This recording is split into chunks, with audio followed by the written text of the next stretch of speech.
Euskadi era divertido, era amable.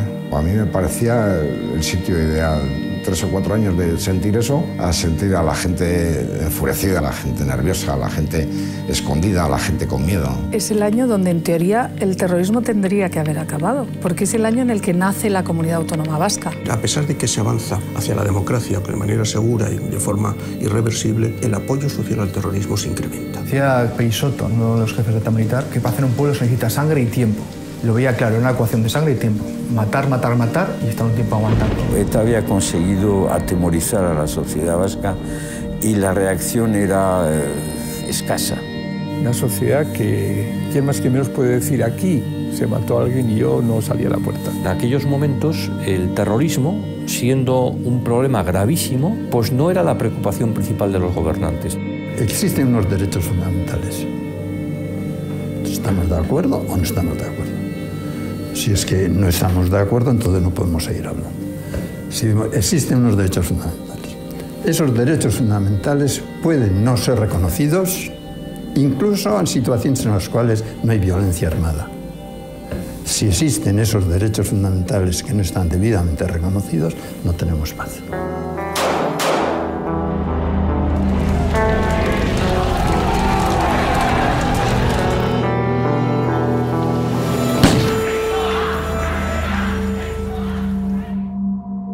Yo estudié periodismo en Pamplona, terminé en 1979, entonces como todos los de mi edad, pues me incorporé al servicio militar. Por eso el año 80, casi todo el año, pues lo pasé en Madrid con estancias intermitentes en Pamplona. En uno de sus viajes coincidió que una noche que yo estaba en Pamplona, que se había cometido un atentado en la localidad navarra de Goizueta, un municipio pequeño que está en el límite con Guipúzcoa. 2 guardias civiles jóvenes, uno de 26 años y otro de 31, habían salido esa noche a cenar a un bar de la localidad. Colaboradores de ETA habían observado que de vez en cuando algunos de los guardias civiles de un puesto pequeño con apenas 5 agentes iban a cenar a ese bar. Y habían informado de ellos a un comando que actuaba en Hernani. Esa noche vieron que los 2 guardias pues fueron a cenar al bar Wizi de Goizueta. El colaborador de ETA avisó al comando y desde Hernani se desplazaron en una furgoneta. 6 miembros de ETA. 2 entraron en el pequeño restaurante, otro se quedó en la puerta vigilando, un cuarto se quedó al volante del vehículo de la furgoneta con la que habían hecho el viaje, y otros 2 se parapetaron en una zona situada entre el restaurante y la casa cuartel, que estaba a apenas 2 manzanas de distancia. Los 2 terroristas que entraron en el bar penetraron a través de la cocina en el pequeño comedor y sorprendieron a los 2 guardias que estaban cenando sentados en la mesa y los ametrallaron a escasos centímetros de distancia. Nos avisaron cuando estaba en Pamplona y fuimos un fotógrafo y yo para cubrir la información. Y cuando llegamos a Goizueta todavía se estaba a la espera de la llegada del juez para hacer el levantamiento de los cadáveres. Y entonces, al vernos, mandos de la Guardia Civil nos permitieron entrar en el bar y donde estaban los 2 cadáveres y permitieron al fotógrafo tomar imágenes del lugar del atentado a cambio de que le proporcionaran luego una copia de las fotografías para el atestado policial. Existía por lo menos un miedo, es que si desaparecía ETA nos machacaban desde Madrid. Ese miedo ha existido. ETA era un poco, digamos, como la espada que nos protegía. Que lo cual, bueno, pues es una forma de ver las cosas, no es la mía, pero era de gente muy respetable.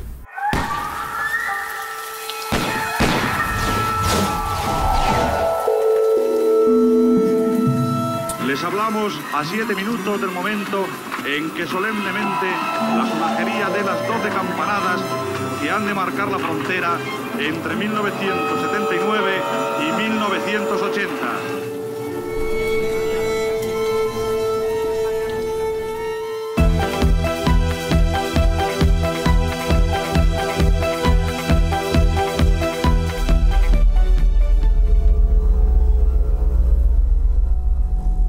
Aprovechando una fecha muy señalada como fue el 5 de enero, pasaba la cabalgata por la puerta y claro, la mitad de la gente pensó que eran petardos o cohetes o algo. Que no te vayas, que no te vayas. No me hizo caso y se fue. Y me quedé muy mal. No sabía lo que esperaba, pero estaba esperando. Hasta que sonó el teléfono. Y cuando sonó el teléfono que dijeron que mi padre había tenido, nada, un percance, un accidente leve, pero que no, que estaba bien, que no tenía nada. Y yo dije, no, está muerto. En aquella época, cuando mataban a un familiar tuyo, lo único que de vez en cuando escuchabas era, pues mira, esta es la hija del hijo puta que mataron el otro día, seguro que ha hecho algo malo habrá hecho, se lo merecerá seguro, vamos. Esta era mi casa. Mi padre tenía 43 años. Era empresario, tenía una cafetería y salió un reportaje en una revista en la cual un señor hizo unas declaraciones que después se confirmaron y corroboraron que ninguna era verdadera. Tuvimos 3 juicios en contra de él, le ganamos los 3 juicios por injurias y calumnias. Hubo otra gente que al poco tiempo mataron. También otro dueño de otra cafetería. Pero es que hubo mucha gente que salía en esa revista, hicieron las maletas y con lo que tenían puesto se tuvieron que ir. A ellos les dio tiempo marcharse, a mi padre no. Mi padre mandó una carta a la revista diciendo que por favor que se detractaran de lo que habían publicado porque no era verdad. No le hicieron caso, sacaron la segunda parte del artículo y a la semana lo mataron. Dentro de la cafetería, y el que le disparó fue a quemarropa y por la espalda. Pero quien fue era alguien cercano. Ingresó en Cruces, cadáver. Había un señor de guardia que le hizo la autopsia y en el papel de la autopsia puso que se había muerto por una hemorragia interna. Que era un sábado y el lunes tenía los billetes para irse a Argentina, porque sabía que era cuestión de días.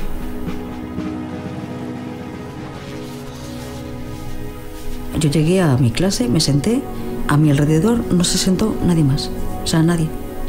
2 años más que estuvimos aquí, 1 año y 9 meses, antes de marcharnos, antes de que nos echaran, nadie más ni me volvió a dirigir la palabra, a no ser que fuese para insultarme o para insultar a mi padre.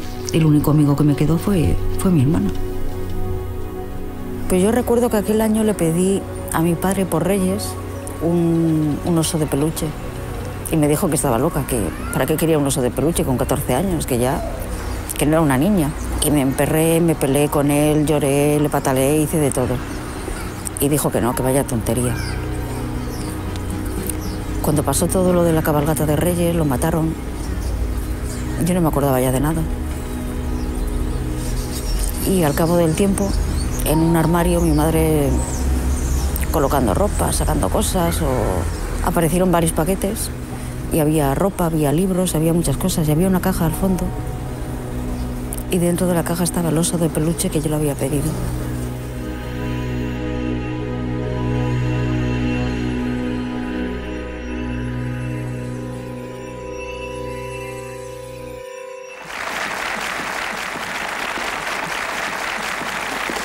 Señoras, señores, les deseamos un feliz 1980. El año 80 es el año clave en evolución del terrorismo. Se cometen más de 200 atentados. Hay casi el centenar de asesinatos, es decir, tenemos un asesinato cada 3 días y atentados pues prácticamente un día sí y otro no. Ahora pasamos ya a informarles, como decía Joaquín, de los hechos terroristas del día de hoy. Esta ofensiva terrorista se inicia a finales del 77. En ese momento hay 3 grupos matando, los comandos autónomos, ETA político-militar, ETA militar. En este mismo lugar, a las 12:50 horas, ha sido asesinado el presidente de la Diputación vizcaína, don Augusto Uceta Barrenechea. Porque ETA había conseguido reconstruir una potente red de células operativas, de grupos terroristas en todo el País Vasco y en parte de Navarra. Y esa organización reforzada es la que inicia la potente ofensiva que va a durar en una primera fase hasta 1980. ETA militar es capaz de poner en armas a un centenar de comandos entre finales de 1977 y 1980. Sacan a la calle una célula terrorista cada 11 días, una célula nueva. Los reclutan, les dan adiestramiento, les proporcionan las armas y los mandan a cometer atentados. Y eso se complementa además con la actividad de los comandos ilegales, que es muy potente también en esa época. Los dos aparatos, los de los clandestinos, que son grupos terroristas que vienen de Francia, hacen una campaña de atentados durante unos meses y luego regresan a territorio francés y son relevados por otros que ocupan su lugar, se complementa con una densa red de pequeños grupos que operan en el ámbito local, en su municipio, en los alrededores de su municipio, que no están fichados por la policía. Son terroristas que viven en su casa, que estudian, que tienen su trabajo, que viven a la luz del día con su documentación, pero que tienen una actividad clandestina terrorista. En el año 80 tenía 23 años y ya llevaba 4 años en la lucha antiterrorista, en unidades tan internas como la del Grupo de Información de Guernica o el Servicio de Información de Bilbao, que estábamos en el meollo de la lucha antiterrorista y viviendo entre los propios terroristas y la gente que los apoyaba. Estábamos en una lucha y íbamos a quitarlos del medio. Era una cosa que queríamos erradicar. Joder, cuando íbamos a por un comando, íbamos a por ellos como lobos, sin odio, porque no los teníamos odio. Pero sí teníamos mucha fuerza, mucho convencimiento. Yo creo que si hubiéramos tenido odio, el odio nos hubiera vencido y lo hubiéramos hecho mal. Recuerdo con tristeza, claro, el atentado de Marquina, cuando mataron a 4 guardias civiles. Entre ellos había uno que habíamos compartido habitación en La Salve. Éramos además buenos amigos, Mariano González Huergo.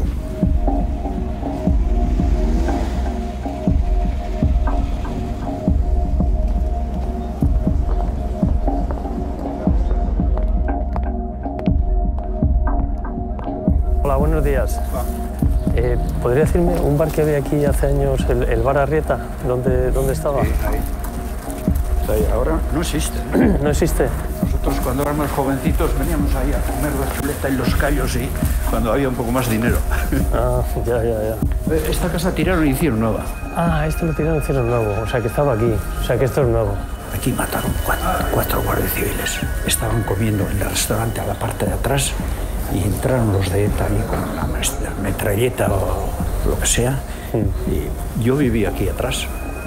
Y estábamos en la cocina comiendo y sentimos la ráfaga. Y le dije a la mujer, me cago. Y tenía el coche aparcado ahí atrás. Y le dije, me cago, ya ha pasado algo ahí. Hostia, todo correr a quitar el coche. Y había matado a 4. El día 20 de septiembre de 1980, sábado, sobre las 2:30, estaba aquí, esto era un restaurante entonces, y estaba mi hermano con sus 3 compañeros guardias civiles, precisamente en este rincón, comiendo, y por el otro sitio que era la puerta principal del bar, entró otro de los etarras para ver que estaban en su mesa y salió del bar, pasó la información a los 2 etarras que ya estaban preparados. Vinieron por aquí con sus metralletas, llamaron a la puerta y la hija del dueño del bar les abrió y según entraron los 2 etarras con las metralletas, sin mediar palabra, dispararon más de 30 balas sobre los 4 guardias civiles que murieron los 4 en el acto, entre ellos a mi hermano Mariano. El mayor recuerdo que tengo de él es que le faltaron 8 días para cumplir 25 años. Estuvimos en el funeral. Recuerdo que un señor mayor del pueblo, vasco, muy vasco, le costaba incluso hablar castellano, se acercó a decirme, no hay derecho a esto que están haciendo estos jóvenes, que lo que les han hecho, cómo les han matado como perros. Me gustaría estar ahí y tal, lo que pasa que, claro, vivo aquí, tengo que seguir viviendo aquí y me puede pasar lo mismo. Este era el antiguo cuartel de Marquina. Aquí enfrente también vimos la iglesia desde donde los curas, según nos dijeron los compañeros de mi hermano aquí del cuartel, estos curas pasaban la información de todos los movimientos de los guardias a los etarras para que luego pudieran atentar contra ellos.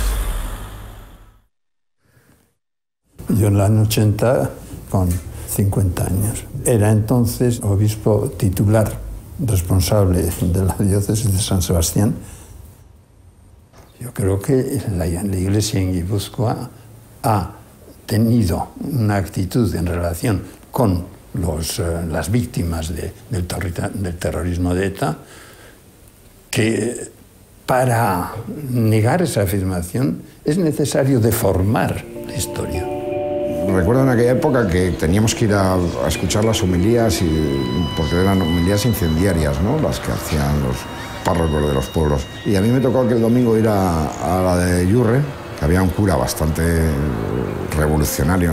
Y antes de empezar la homilía, miró, nos vio, y dijo, hasta que no salgan los chacurras, no empieza la misa. Toda la gente empezó a mirar para atrás, nosotros también miramos para atrás, como sorprendidos. Pero claro, enseguida la gente se dio cuenta, ya se vinieron.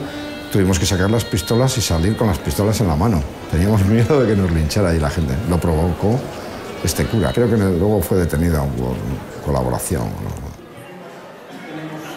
En el 80 tenía 35 años y estaba de profesor en el Colegio Universitario de Logroño. Y en aquel momento predominaba mucho más en mí un pensamiento marxista. Hubo otro factor que a gente como yo nos confundió. Creíamos que eso que se llama la izquierda abertzale luchaban por la justicia social, no solamente por la justicia nacional. El tiempo me ha hecho caer en la cuenta de que no, que fundamentalmente es un pensamiento profundamente reaccionario contra la propia justicia social. Esta confusión también la pagué, en forma de no ser suficientemente consciente de esto.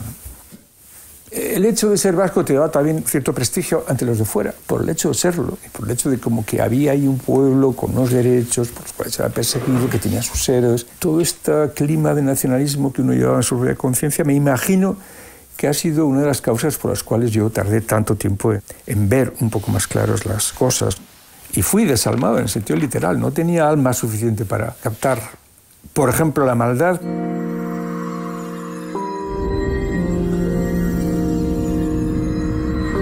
La gente tenía un poco miedo, era la época más dura y la gente tenía miedo de, pues eso, lo que le pasó a mi padre por hablar, que te considerasen un chivato, pues sí es verdad que mi padre hablaba con los guardias civiles. Mi madre le decía, pero Ángel, ¿pero no te das cuenta de que te están viendo, de que mira cómo está la cosa, de que joder, se van a creer que estás hablando, chivando de algo? Mi padre nos decía a nosotros, pero ¿y cómo no les voy a hablar yo a los guardias civiles?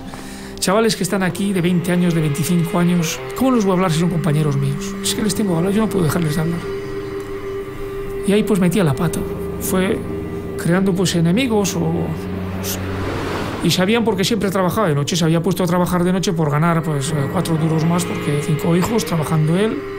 Era fácil pillarlo porque no tenía escapatoria, iba andando, subía, bajaba andando. Y en la empresa donde yo trabajaba, que entonces seríamos 250 más o menos obreros de aquella época, solo me dieron 2 el pésame. Y yo hablaba con todo el mundo. Los de fuera estaban muy mal mirados, nos llamaban coreanos a los de fuera. Coreanos y maquetos y... Ahora se trata muy bien a la gente, pero entonces a nosotros nos despreciaban.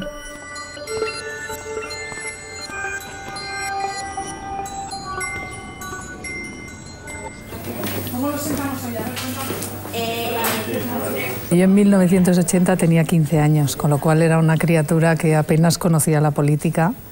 He nacido en Madrid, pero soy hija de madre donostiarra, de abuela donostiarra. Mi familia tiene raíces vascas, con lo cual me he criado prácticamente en ese ambiente del norte, que es muy bonito, pero ha sido muy duro. A mí me ha pasado 2 cosas. Uno, que gente que ha estado incluso cerca en tu casa ha sido etarra, o al revés, ¿no? Conoces mucha gente que ha sufrido el zarpazo del terrorismo, incluso familiares que lo han sufrido de cerca. Hay, por ejemplo, un caso que contábamos en el libro de ETA, el saqueo de Euskadi, que es impresionante, ¿no?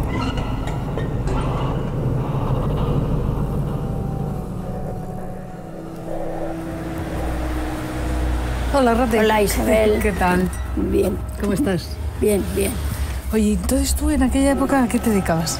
Pues yo estaba en limpieza en el instituto,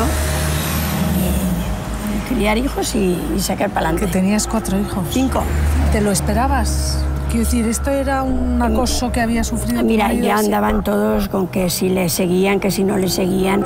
Y luego él, como llevaba también la funeraria, y mataron tantos guardias por entonces, le mandaba el jefe de la funeraria, le mandaba a él a hacer los papeles a San Sebastián, y la habían seguido alguna noche. ¿Le habían fichado simplemente porque enterraba guardias civiles? Sí. Y le amenazaron para que se fuera de aquí. Y él decía, pero ¿yo por qué me voy a ir? Si yo no he hecho nada. Y si me voy es cuando les voy a dar la razón a ellos. Yo no me creía que iba a pasar nada de eso. El pobre ahí quedó, aquí, ahí en la puerta. Le dieron un tiro, primero en la rodilla, y luego le agarraron de los pelos de la cabeza y le dieron el tiro de gracia ahí. ¿Y les han cogido a sus asesinos? Sí, ya están aquí. ¿Están aquí? Sí, ya están. ¿Viven aquí otra vez? Sí, porque uno era de aquí de Vergara y luego otros eran de Elorrio.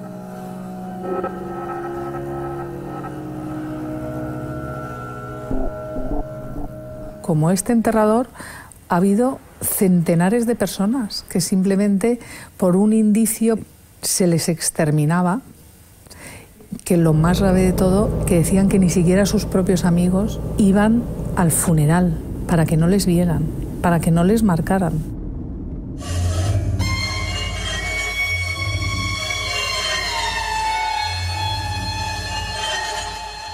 ¿Cómo nos llamaban? Los coreanos. Antes éramos los coreanos. Y después la ignorante de los andaluces.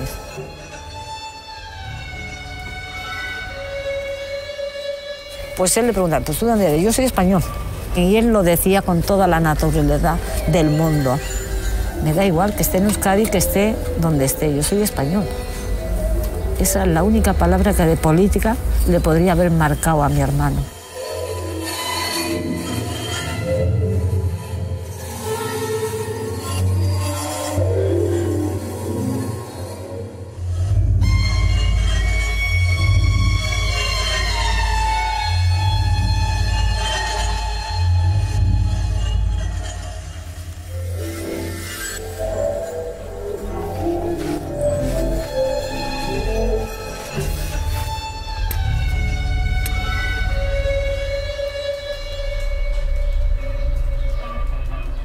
Mataron a muchísima gente con el apelativo de chivato para sembrar el miedo y el terror simplemente. Lo que sembraba sus herederos, sus hijos, su familia, que tenía que haber sido tristeza. Lo que sembraba era vergüenza.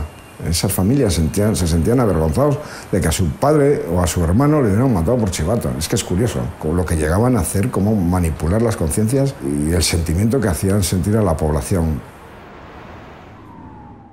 Ese inmigrante, que por cierto, a diferencia de otros inmigrantes, no quiere defender sus derechos étnicos dentro de otro pueblo, no, quiere justamente no llamar la atención, quiere precisamente diluirse en el seno de los demás y dar, por supuesto, las creencias, los prejuicios más extendidos. Eso es una cosa muy seria porque eso continúa hoy, y no solo entre los inmigrantes. Lo que hacen muchos es o irse del País Vasco a otros sitios de España, exiliarse, o quedarse callados y convivir con los asesinos o los amigos de los asesinos de sus familiares. En 1980 ni siquiera había nacido.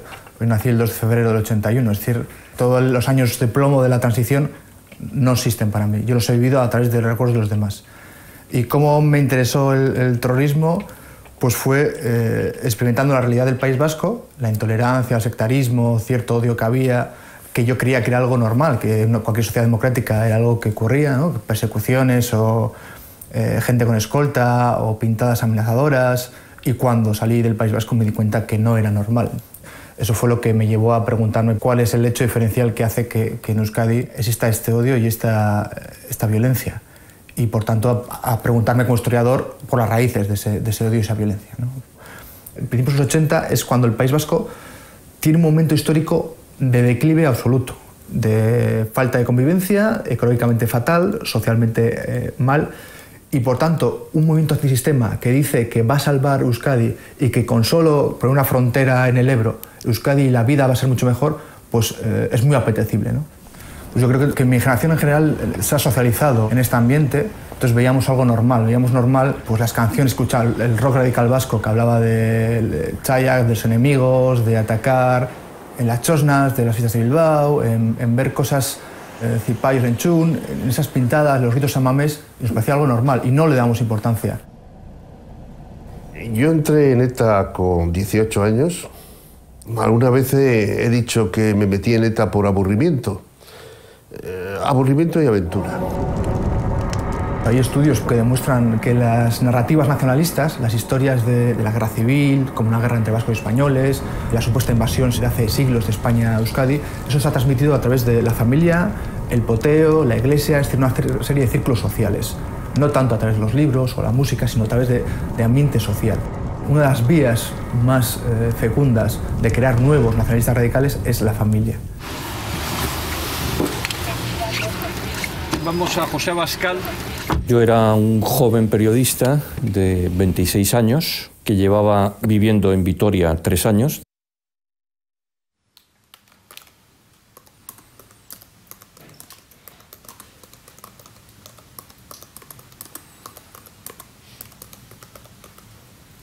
Su pecado, ser militar, jefe de Miñones de Álava y no nacionalista. Yo recuerdo que en aquel momento, el día del atentado, estaba en el Gobierno Civil de Álava haciendo una entrevista para la agencia EFE al gobernador civil y tuve la suerte, hablo desde el punto de vista periodístico, de estar en un lugar donde inmediatamente pues me enteré de que había habido un atentado terrorista y entonces, bueno, pues ya evidentemente se suspendió la entrevista, yo me trasladé inmediatamente al lugar del atentado y ya empecé lo que es la labor nunca agradable. Fue un atentado especialmente cruel. Pues yo pasaba prácticamente todos los días. ¿Qué tal, Begoña? ¿Qué tal, Cayetano? Muy buenas. Que aquí está la placa de tu padre, sí, ¿no? Sí, aquí fue donde fue el atentado. La puso el ayuntamiento, sí, no la puso la Diputación. Y además hace... Poco tiempo. Sí, unos pocos años. Ya. ¿Y no hay ninguna referencia a que fue un atentado terrorista de ETA? No, absolutamente ninguna. Parece que fue una muerte... Sí, podía haber sido de gripe. Por causas naturales o por un atropello, ¿no? O sea que... Una vecina, mi padre y yo, veníamos por delante de Marianistas, porque claro, nos paraba aquí porque él continuaba para la Diputación. Ya, y os bajáis. Y aquí estaban esperándole. Y entonces pues ya íbamos este trocito andando. ¿Os habíais bajado del coche? Sí, nos habíamos bajado del coche. Por lo menos tuvieron la deferencia de esperar a que nos bajáramos.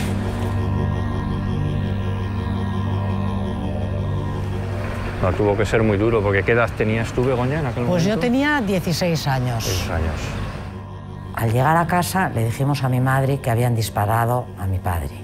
Yo no paraba de rezar para que todavía estuviera vivo, aunque sabía que era completamente imposible. Me dijeron que mi padre estaba muerto. El mundo se paró.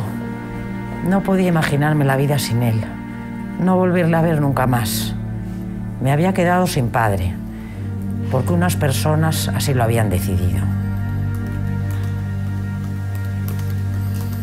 Pues bueno, estuvimos en el funeral, había que cubrir la información, como claro, nos pasaba pues cada 3 días, o ibas tú o mandabas a alguien tal, a cubrir los funerales, ¿no? Y me acuerdo la tensión de ese funeral, en donde gente increpaba evidentemente a las autoridades, chillando, llamando traidores, gritando «Viva España», «Muera ETA», etc., ¿no? Y al mismo tiempo también gente de radical abertzale, «ETA mátalos», «Gora ETA militarra» y tal, claro, eran momentos de tal tensión, ¿no?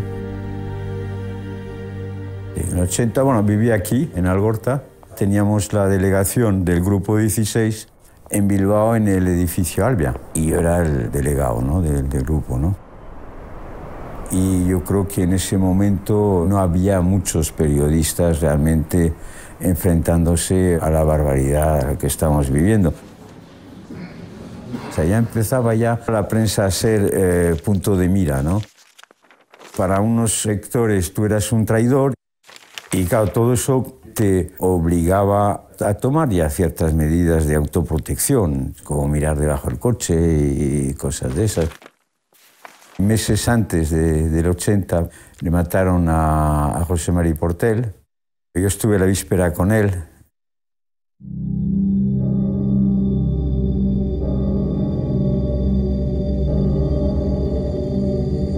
Estaba contra ETA, estaba contra la Unión de Navarra en Euskadi. Sí, he sido muy radical en eso y lo sigo siendo. ETA estaba pues en todas partes. Un chico joven se hizo así con una nora y me ametralló. Yo caí en el suelo y luego se me acercó la otra, vino la Galdós y tas, no, se me vació entre 25 y 27 tiros. Estuve 11 meses de clínica, y 14 veces en el quirófano.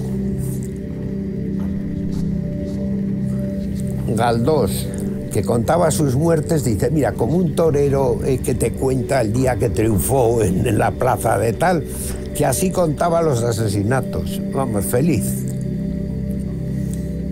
Sé que está en la Universidad Vasca ahora, haciendo no sé qué.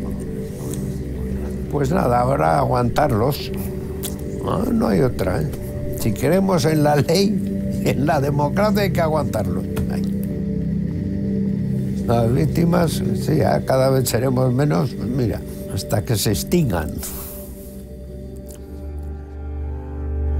La prensa en ese momento todavía trataba con cierta complacencia al entorno etarra o al entorno Batasuna, ¿no? de esa época, ¿no? Todavía la palabra terrorista no se atrevía a utilizar y eso se notaba. Hubo algún medio escrito que en la esquela, concretamente creo que fue la de Vicente Zorita, al poner nosotros en la esquela vilmente asesinado, puso falleció.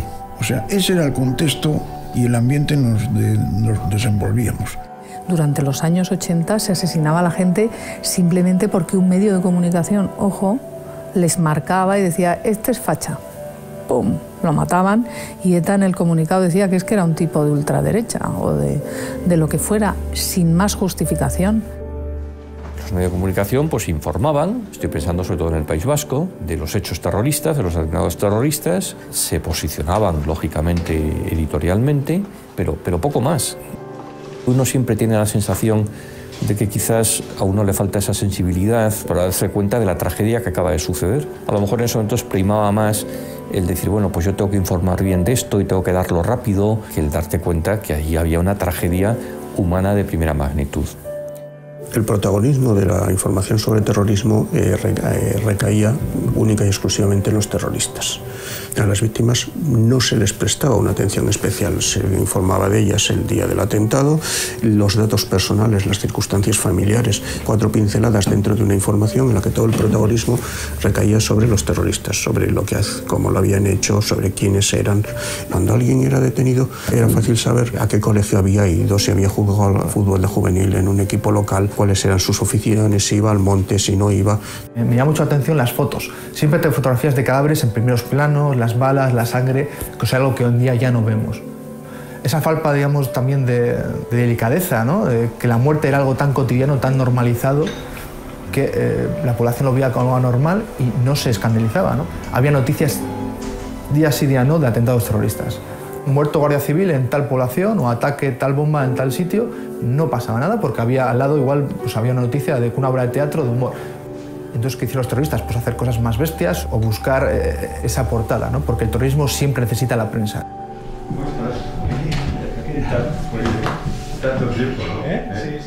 Ser fotógrafo en esa época era tremendo, era muy arriesgado. Es decir, que la gente hoy en día no se da cuenta de eso.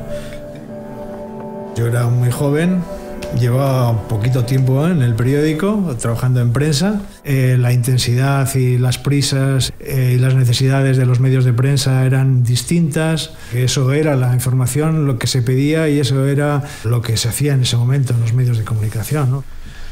Podías estar mañana en un atentado en el que había guardias civiles muertos y a la tarde podrías estar en Guernica también en un funeral por un miembro de ETA que le había estallado una bomba o cualquiera de las dos situaciones era realmente de mucha tensión y muy incómoda.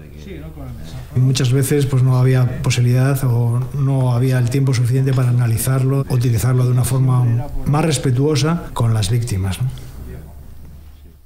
El terrorismo puede, como cualquier tragedia, cuando se hace rutinario, pierde enorme parte de sus aristas, de su maldad, su horror. Cuando leía hace años sobre el problema nazi, alemán, el holocausto judío, etcétera, etcétera, una idea de Sebastian Hafner, que dice que uno de los factores que a él no le permitieron darse cuenta de lo que estaba pasando fue el hecho de que las cosas, el resto de la vida transcurría con normalidad.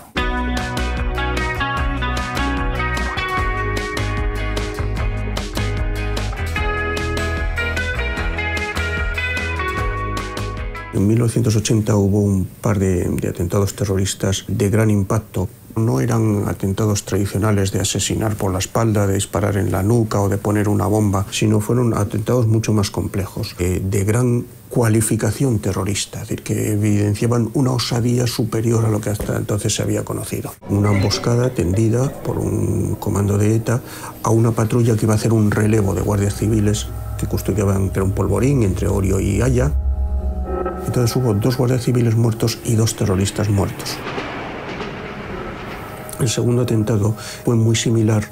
Fue un atentado que daba una gran imagen de potencia del grupo terrorista. Es decir, emboscar a una patrulla, mantener un tiroteo, aunque murieron también 2 miembros de ETA.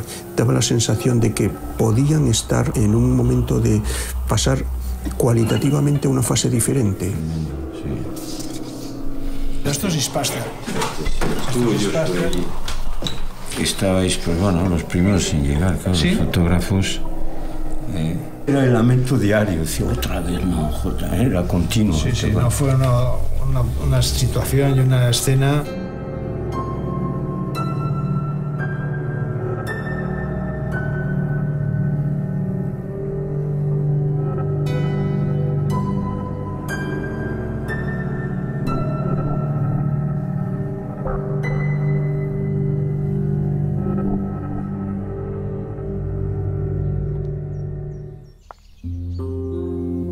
No había estado nunca, la primera vez que he venido a este lugar, que desde el primer momento tenía que haber venido. Y yo creo que hubiese sido mi vida diferente, porque yo quería saber los escondites que había, saber todo, cada rincón, cada árbol, cada curva, todo. Quería saberlo todo.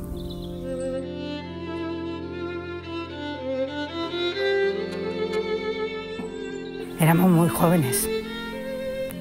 Nos casamos el año anterior, el 10 de junio, y el atentado ocurrió el 1 de febrero. En mi mente sigue constante él. Una amiga psicóloga me dijo eso, dice, tú siempre lo que tienes que decirlo y hablar, no olvidar decir, no quiero hablar del tema, no, sí, hay que hablar del tema. Y me ha gustado mucho venir aquí. Me siento muy, muy aliviada ahora. Me he quitado ese peso de encima y creo que se lo debía también a él.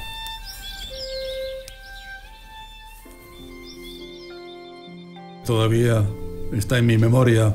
El funeral se celebra en la Comandancia de la Salve. En aquellos tiempos que a los funerales no asistíamos más que muy poquitas personas contadas. Recuerdo perfectamente en la consagración aquellas caras, aquellas pobres madres o viudas en aquel momento dicen que no quieren medallas, queremos a nuestros maridos, queremos a nuestros hijos. Muchos de ellos acababan de llegar en ese momento, de madrugada, justo 5 minutos antes. Inmediatamente terminar el funeral se les metía en otro coche y se los llevaban para los destinos.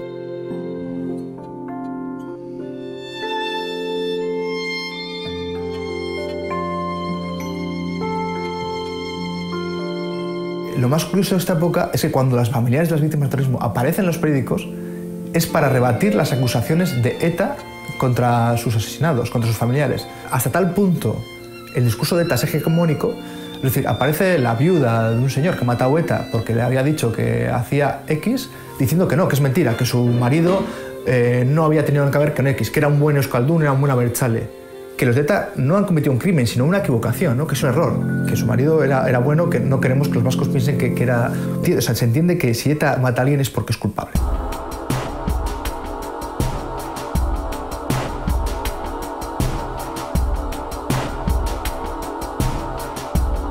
A finales de los años 70, ETA no está mal vista, tiene la imagen de organización antifranquista, que luego, sobre todo en el ámbito internacional, se va a prolongar durante muchos años. No deja de ser cínico el problema de Francia. Así como nosotros exigimos mirar atrás y descubrir nuestras culpas, Francia debiera también de mirar un poco atrás su pasado, porque evidentemente sin ciertas concesiones al mundo de ETA, el problema de ETA, que es un problema español, no hubiera tenido también su origen en Francia. Es decir, que en cierta manera también es un problema francés. En aquel momento pues tengo unas responsabilidades como ministro de Asuntos Exteriores, pero una de ellas es buscar una aproximación a Francia. Pero claro, la colaboración de otros países, Alemania o Gran Bretaña, eso no servía para nada. Lo que hacía falta era la colaboración de Francia. Y Francia no colaboró.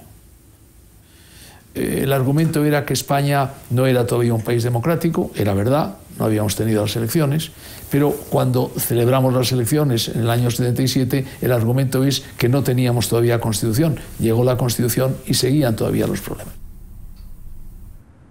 Al lado mismo de la frontera, a 20 minutos de San Sebastián, está la dirección de ETA, que no se oculta, que vive a la vista de la policía, los miembros de ETA están registrados en la administración francesa para recibir prestaciones sociales, algunos de ellos tienen estatuto de refugiado político, en Hendaya o en San Juan de Luz.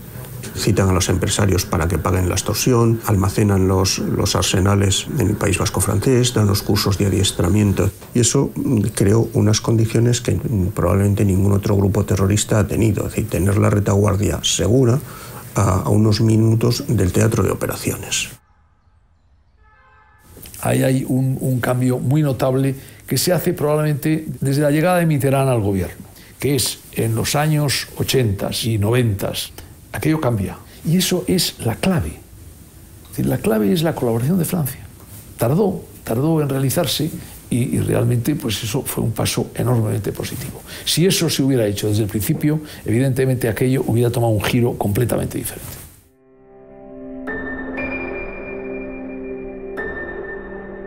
El mundo empresarial vasco, que no es la gran empresa, está absolutamente coaccionada, presionada por el llamado impuesto revolucionario. Tanto los autodenominados comandos autónomos como ETA han planteado nuevamente la extorsión a numerosísimos ciudadanos vascos de la más diversa condición que se sienten presionados por la amenaza de muerte.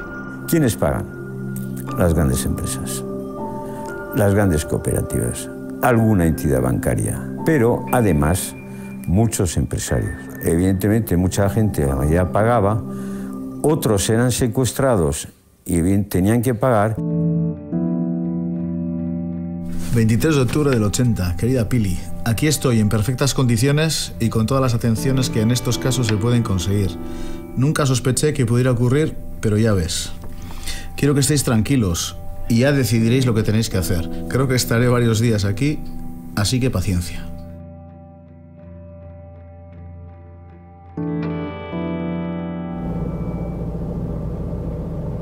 Fue bastante curioso, porque al final me cogieron y me llevaron. Y a Dios gracias, porque yo también estoy vivo. 2 días, 3 días. Estuve encerrado allí y se acabó. Fue un secuestro muy atípico porque salió bien, muy rápido. Hicimos lo que decían y a tomar por culo. Yo creo que fue tan rápido porque lo negociaron rápido, porque tenían con quién negociar. Intervino gente de Bermeo. Se pagó tarde, se pagó mal. Y no se pagó lo que querían, eso de siempre. Porque precisamente toda la presión que tuvo durante esos 10 años siguientes yo creo que viene motivada por ese tema. Todas las llamadas de teléfono, todas las cartas, todo, incluso la carta bomba que le pusieron, como ha sido un aviso para que te acuerdes de los compromisos que tienes con nosotros o algo así. Tenían que pagar. O sea, era eso o probablemente le mataban, porque en aquel entonces tampoco tenían mucho problema en matar a gente que secuestraban. Sí había una sensación antes de que, joder, tú tienes más tela que la leche, tienes que pagar y está bien y ya está. Y dices, pues vale. Que sí había gente que lo justificaba, les parecía bien, les parecía correcto, y que si no había pagado antes o si no esto, pues que pagase y ya está, y a seguir la vida. La ofensiva del 80 se debe en gran parte a los medios que ha recibido desde el 77 hasta el 80, que es una multiplicación del impuesto revolucionario de 100%. Es donde realmente empieza ETA a tener recursos importantes para su organización. Hay toda una historia detrás de familias enteras destruidas psicológicamente, incluso físicamente, por el miedo al secuestro, al asesinato. Durante muchos años todo eso se llevaba en silencio. En una ocasión estábamos comiendo tranquilamente un grupo de amigos, eran vísperas de Navidades, era el tema de la lotería de Navidad, y lo clásico se comenta estas cosas. Oye, y si te tocó la lotería, ¿tú qué harías? Y uno que estaba allá, que había sido empresario importante, de una importante empresa de Guipúzcoa, dijo, a mí si me toca la lotería, me iría al otro lado y le diría, oye, me han tocado tantos millones, ¿cuánto tengo que daros para que me dejéis en paz?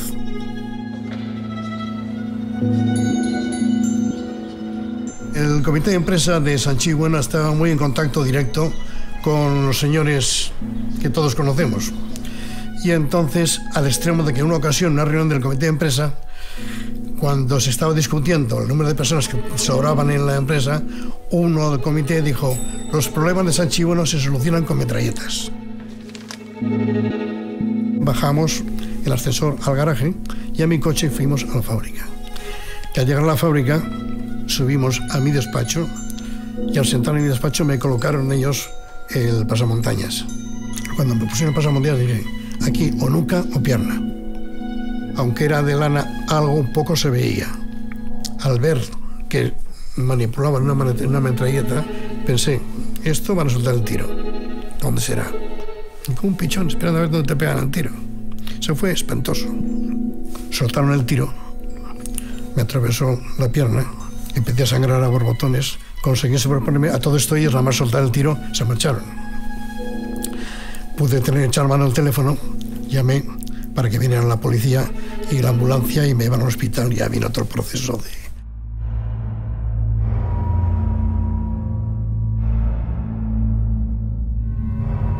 ¿Por qué actuaron contra mí siendo 3 hermanos, de los cuales yo era el director comercial? Había otro hermano que llevaba la dirección técnica y otro que llevaba la gerencia. Era el que discutía con el comité de empresa. Por tanto, parece que la cosa era más orientable hacia el que era el gerente, ¿no? Sin embargo, no fue así. Y no fue así porque mis hermanos buscaron de alguna manera protegerse, afiliándose al PNV. Y a ellos no les pasó nada. A mí sí. Porque yo era el hermano que no era nacionalista.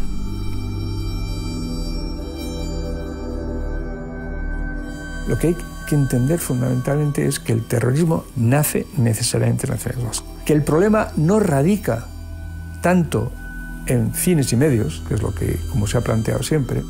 No, hay otra cosa más gorda. Donde coinciden nacionalismo y terrorismo es en los fundamentos, es en los presupuestos de legitimidad de lo que están haciendo. Bien, teníamos eso en común, sin duda alguna. Pero, ¿y qué?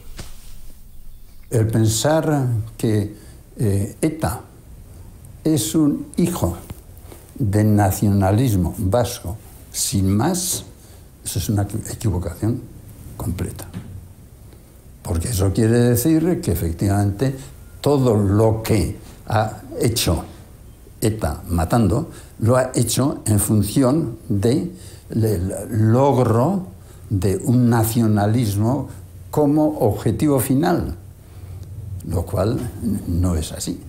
Si efectivamente unos matan es porque estos piensan que es el único medio posible para conseguirlo y tal. Pero ¿para conseguir qué? Aquello en lo que están todos de acuerdo en los fines. Conseguir un Estado propio, etcétera, etcétera. ¿Y por qué ese Estado propio? Porque, y aquí están los fundamentos, aquí están los presupuestos. Pues porque somos una nación, porque tenemos derecho a NSCA, porque los derechos colectivos están por encima de los derechos individuales, porque hay ciudadanos y otros que no lo son, o que son ciudadanos de otras categorías, etc. Es decir, porque hay unos presupuestos últimos que son etnicistas y no son de naturaleza política y democrática.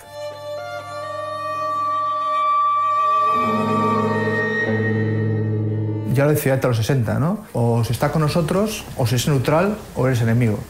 Entonces ahí la sociedad se tiene que dividir. Los que resisten, que siguen manteniendo cierta resistencia ante el discurso de ETA, son declarados enemigos y fuerzas a batir. En ese momento, en el 80, Alianza Popular y UCD, es decir, la derecha. Naturalmente el fenómeno se ha amplificado desde Madrid. A partidos como el PP, como tal, les ha venido bastante bien ETA.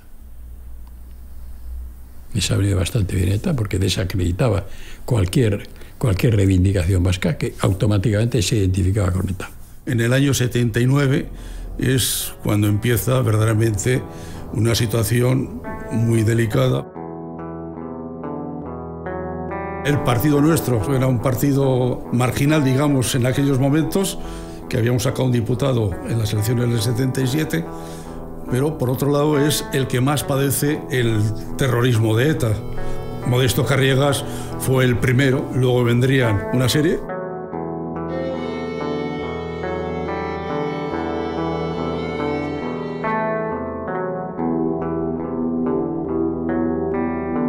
Pero bueno, por estar en Alianza Popular, pues era suficiente motivo para ser asesinados.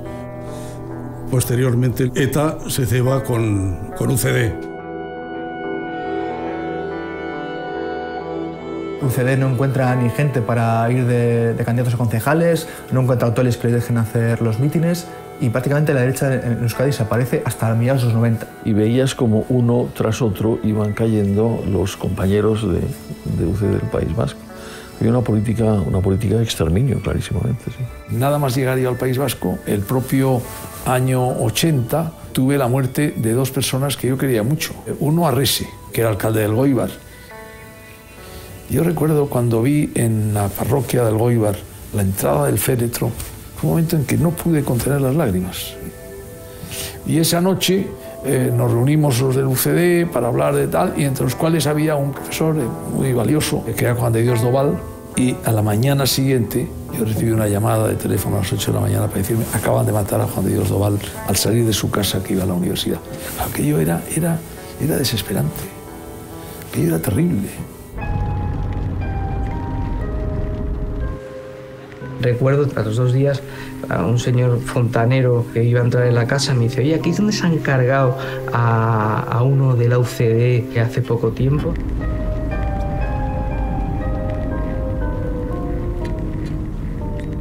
A las 9 aproximadamente llamaron abajo al timbre, le dijeron que venían a traer un paquete para él y abrió la puerta de abajo del portal. Cuando llegaron arriba, llamaron al timbre, mi madre abrió la puerta, era una chica muy joven, y cuando preguntó por él y mi madre dijo que sí que estaba, entonces ya salieron 2 chicos de detrás de la escalera con pistolas y ya entraron en casa los 3. Uno de ellos se quedó con mi padre en el despacho y la chica llevó a mi madre a la cocina donde estábamos mi hermana Mariola y la señora que trabaja en casa y yo cenando. Yo estaba estudiando y recuerdo, pues escuchar a unas personas que estaban hablando en voz alta, como casi gritando. Yo abrí la puerta de mi cuarto y vi que estaban hablando, que estaban gritándole, pero yo supuse que era algo que podría tener relación con el tema profesional. Y a los 30 segundos se abre la puerta y apareció una chica con una pistola, me encañona, me dice, ¿tú qué haces aquí? Digo, yo estoy estudiando. Dice, ¿has llamado a alguien? Digo, yo no he llamado a nadie. Bueno, pues sígueme y que vamos a la cocina con tus hermanas. Me llevó a la cocina y pasé por el lugar donde se estaba produciendo la escena, ¿no? Y ahí vi que había una persona que estaba discutiendo con mi padre, y mi padre me miró un segundo, yo le miré un segundo, y ya me alejé de la escena y me fui a la cocina con mi hermana. Mi madre estaba muy nerviosa, le decía constantemente que se habían equivocado, que no era él a quien se lo tenían que llevar, que era ella, que la concejal era ella. La chica dudó, uno de los del comando iba y venía, y bueno, fueron unos minutos de una tensión tremenda sin saber qué iba a suceder. El simbolismo que significa que a Ustaran le dejan con 2 tiros en su cuerpo en las puertas de la sede de la UCD de Álava, pleno centro de Vitoria, a las 10:30 de la noche, era un aviso a navegantes clarísimo, ¿no? Tuvieron como efecto, de alguna manera, estigmatizar al centro derecha no nacionalista en el País Vasco, estigmatizar política y socialmente. ¿Quién se iba a querer presentar candidato por un partido que asesinaban tanto cargos locales como diputados autonómicos? Además de lo que supuso humanamente, fue una persecución que tuvo consecuencias políticas para muchas décadas, es decir, porque restó posibilidades para que se organizara políticamente esa parte del espectro político, que era el centro derecha no nacionalista.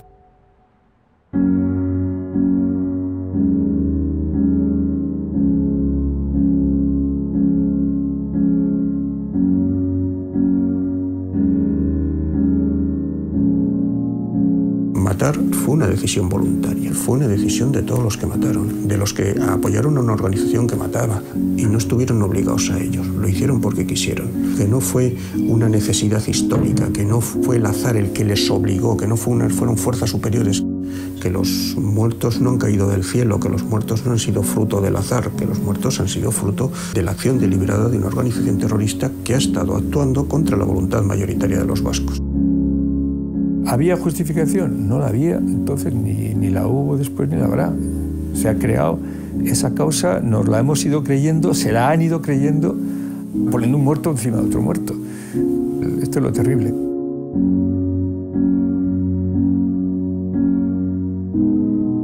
A los herederos de ETA, digamos, por ejemplo Sortu, la izquierda abertzale tradicional, les molesta muchísimo hablar de la historia de ETA, siempre hablan de que es algo superado, de que es algo ya anacrónico, porque si sale a la luz están recordando su propio pasado y por tanto están manchándose ellos. ¿A quién más molesta? A la gente, a la sociedad en general que no hizo nada en su momento, ¿no? La gente que miró hacia otro lado, que dijo algo habrá hecho, que no tomó partido, que no salió a la manifestación a protestar y resulta que la mayor parte de la sociedad vasca no hizo nada. Ese pensamiento, saber que no hizo nada, es tan duro que yo creo que la gente prefiere olvidar que pasó algo. Yo creo que la sociedad les tiene que recordar lo que ha pasado. Si no sabes, acabas olvidando. Si no sabes, te justificas. ¿Quién se mete en líos ahora para reivindicar la memoria de la gente que ha tenido que huir del País Vasco, que ha tenido que salir corriendo o que les han matado como conejos? ¿Quién? Simplemente es un tema del que no se habla, se prefiere mirar hacia adelante y eso ya es una victoria del terrorismo. Efectivamente, frente a los que dicen que ETA ha fracasado, yo digo que ETA no ha fracasado. Lo que ha conseguido es efectivamente otro tipo de victorias, la cual más importante, la victoria de más nacionalismo, concesiones nacionales por todos los lados, la política lingüística. Cuando algunos quieren reescribir la historia de otra manera, no lo consintamos, por respeto a la memoria de los muertos, pero también por respeto a la verdad de los hechos. Y el relato es que ha habido toneladas y toneladas de sufrimiento, y toneladas de crueldad por parte de los asesinos y por parte de quienes les han apoyado. No hace falta que me imagine yo la película de Todos los Muertos. La tengo presente desde el momento en que tuve la nefasta decisión de meterme en ETA. Yo soy responsable de lo que ha pasado. Y sé que hay otras responsabilidades, pero yo tengo la mía.